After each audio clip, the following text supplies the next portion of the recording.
Let's discuss the vapor pressure of solutions of solids in liquids. अब देखिए, solute अगर solid है और उसे हम लिक्विड सॉल्वेंट में ऐड करते हैं तो हमें समझने की आवश्यकता है कि सॉलिड्स आर नॉन वोलेटाइल।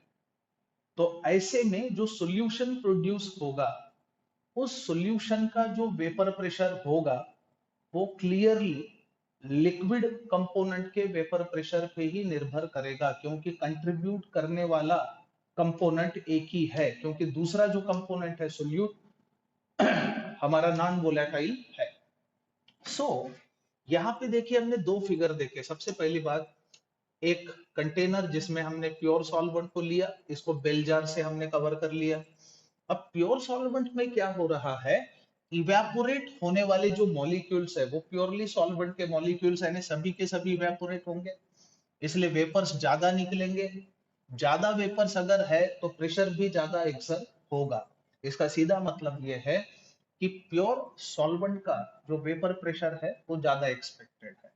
सो सबसे इंपॉर्टेंट चीज, अगर हम इसी सॉल्वेंट के अंदर नॉन वोलेटाइल सोल्यूट को ऐड करते हैं तो क्या होगा, सरफेस पे आप देख सकते हो सॉल्वेंट के मॉलिक्यूल तो है लेकिन नॉन वोलेटाइल सोल्यूट के मॉलिक्यूल्स भी ऑक्युपाई करेंगे जो इवेपोरेट होने वाले नहीं है। इवेपोरेट कौन होगा, सॉल्वेंट मॉलिक्यूल्स। तो स्वाभाविक है उनका नंबर जो है वो कम हो गया। अगर कम इवेपोरेट होने वाले मॉलिक्यूल सरफेस पे रहे तो वेपर्स कितने बनेंगे, कम। अगर वेपर्स कम निकलते हैं तो प्रेशर कितना एक्सर्ट होगा, कम। इसलिए solution having non volatile solute, उसका जो वेपर प्रेशर होगा वो प्योर सॉल्वेंट के मुकाबले जो है वो कम होगा। सो मोल अगर आप देखें नॉन वोलेटाइल सॉल्यूट, याद रखें, so when a non-volatile when a non-volatile solute is added to the volatile solvent to prepare a solution, then the vapor pressure of solution seems to be seems to get decreased than the vapor pressure of pure solvent at same temperature यानी अगर temperature same है, same temperature पे जब आप observe करोगे आपको महसूस होगा कि solution having non volatile solute contains lower vapour pressure than that of the pure solvent.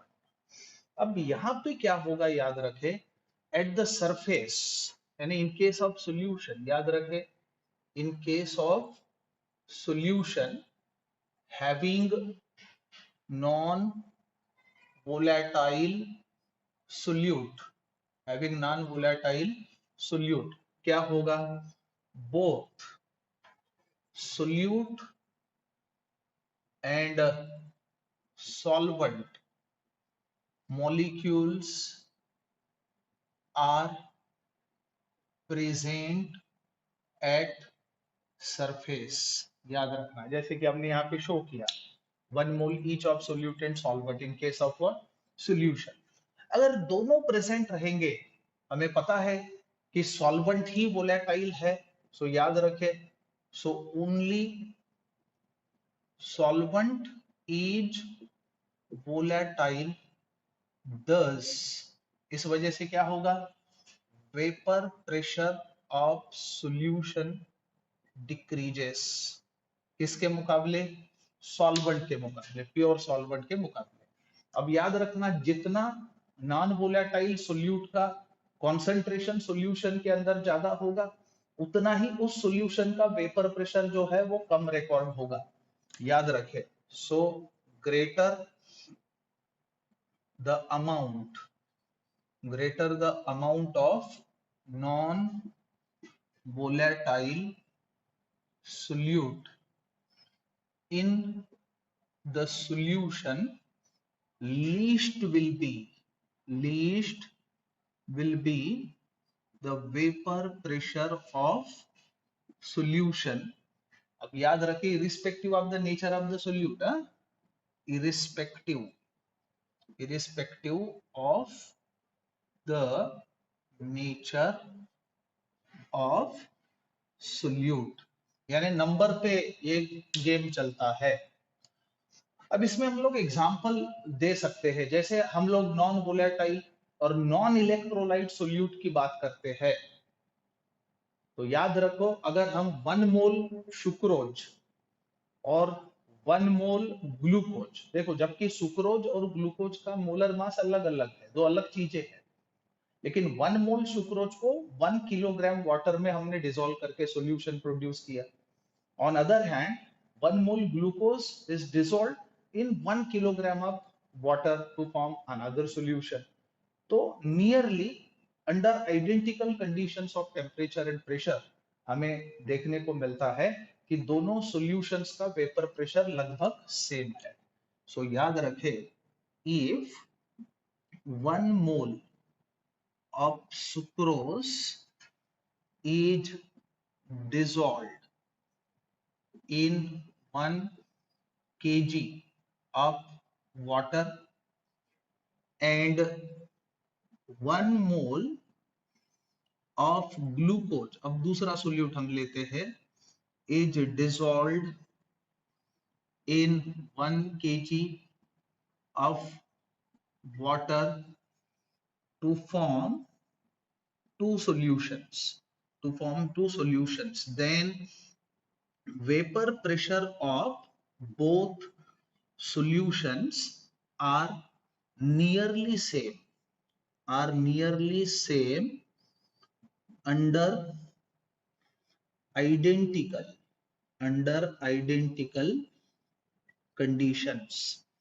यानी अगर conditions of temperature and pressure identical है तो दोनों सॉल्यूशंस के वेपर प्रेशर जो है वो भी आइडेंटिकल होंगे। सो रॉल्ड्स लॉ इस केस में क्या कहता है, याद रखें, अब हमें पता है कि solvent alone is volatile, so according to Raoult's law, the vapor pressure of solution, I mean, depends upon the solvent alone, but the vapor pressure of volatile component is directly proportional to its mole fraction in the solution, ये याद रखना। So according to Raoult's law ये generalised statement हम बोल सकते हैं, इसमें हम बोलेंगे सो vapour pressure of volatile component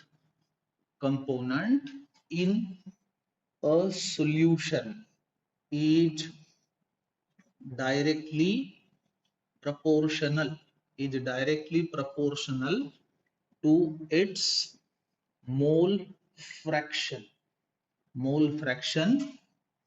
in the solution। याद रखें, so it was all about the vapor pressure of solutions of solids in liquids।